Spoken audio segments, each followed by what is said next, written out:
তোদের নিয়ে কাজ নেই কি বলতাই তো তোদের নিয়ে কাজ নেই আমি নিজে যাব আর নিজে গিয়ে দেখে এসে বলবো যে না দেখতে কেমন যেই নিয়ে কথা বলেছে এমন সময় গোবিন্দ আমার কি করছে না সেই চলে যাচ্ছে কালিদহের দিকে যেই না চলে যাচ্ছে এমন সময় রাখাল মন বলে উঠল রে না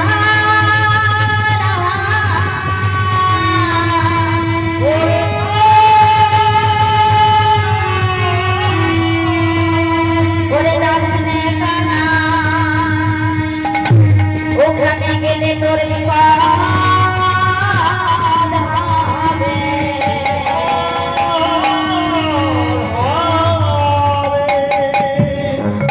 অনেক টাকা সত্ত্বেও সকল সখা ভাবে নাম ছড়ে কানাই যাসনি কানাই তুই ফিরে আয়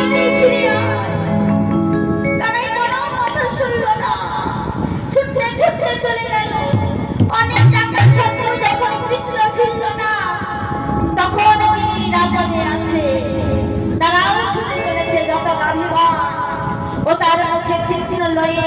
বিষ্ণ পুচ্ছতলে কর্ণ ঊর্ধ্ব করে কালিদহের তীরে যেই না কালিদহের তীরে গেল অমনি কি হয়েছে গো সে বিষ জলের বাতাস লেগে সকলে লুটাইয়ে পড়িল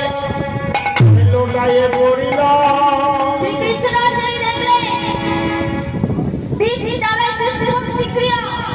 ছত্রে ছত্রে করে রইল বিষ সকলে ধবলে কালে কমলে শ্রীরাম সুরাম রাম সুরাম মধু আমার সব সম্পত্তি বিনাশ করল আজ আমি আর বদল হবে রাখবো না এই বলে কৃষ্ণ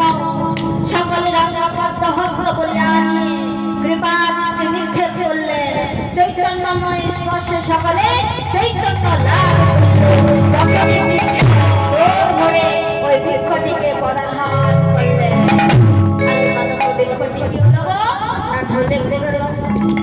কেমন হবে কদম গয়া পরে যদি ঘটনা সাথে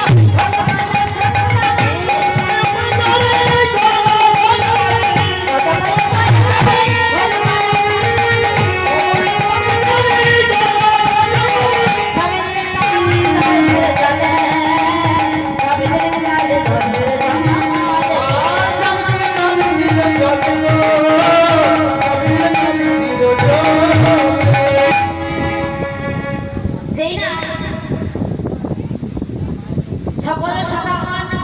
যেই না কানাইকে ডাকছে কানাইয়ের কোনো সারা শব্দ পাচ্ছে না সকল সখাগণ বলে রে কানাই কানাই ওরে দেখা দিয়ে যা তুই আমাদের ওরে কানাই দেখা দিয়ে যা ওরে কানাই ঘরে গিয়ে আমরা কি বলবো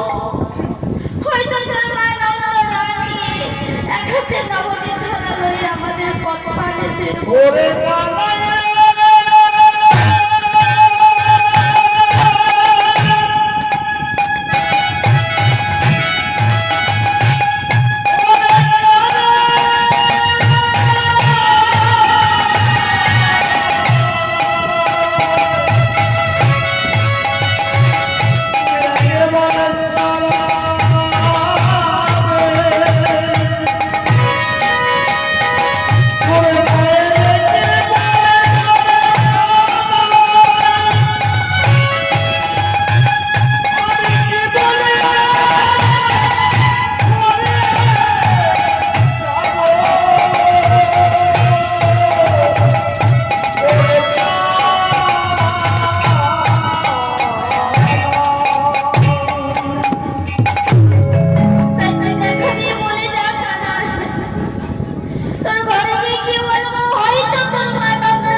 পাশানা হইল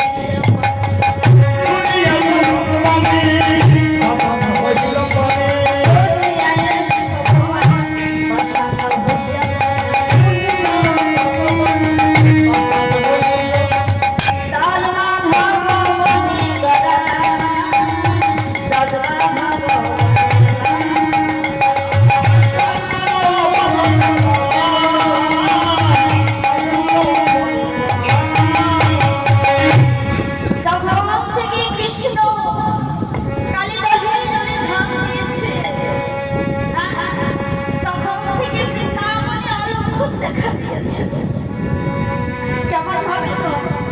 আজ দিবসে আধার বকুল সবনে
কারে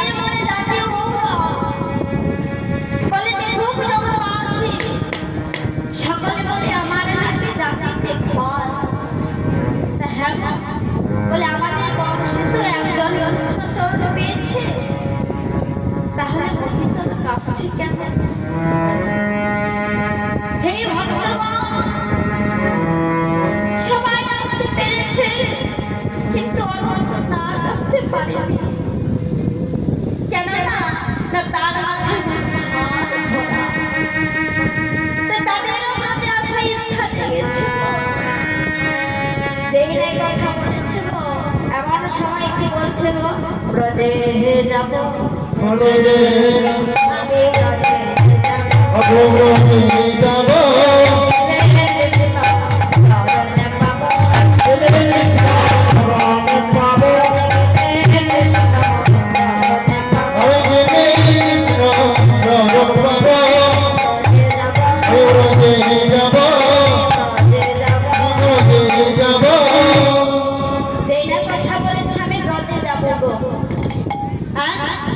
এমন সময় কি হলো,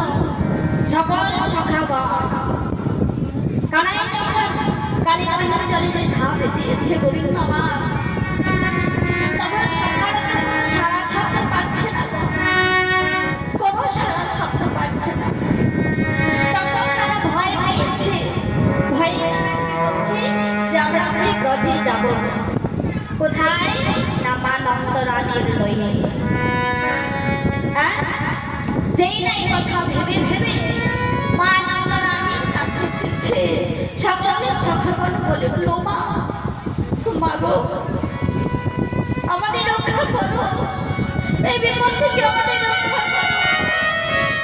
যেই নাই কথা বলেছে সকলে সখাগণ, আমার বলছে আজ আমি আমার গোপালকে বনে পাঠাই শান্তি পাই।